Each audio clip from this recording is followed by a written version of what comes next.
আসসালামু আলাইকুম রহমতুল্লাহ। আশা করছি সকলেই ভালো আছেন। আমিও আলহামদুলিল্লাহ আল্লাহর অশেষ রহমতে ভালো আছি।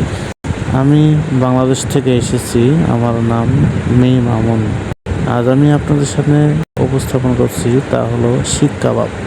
রুটি এবং শিক কাবাব বানানোর পদ্ধতি দেখে নিন এই ভিডিওতে।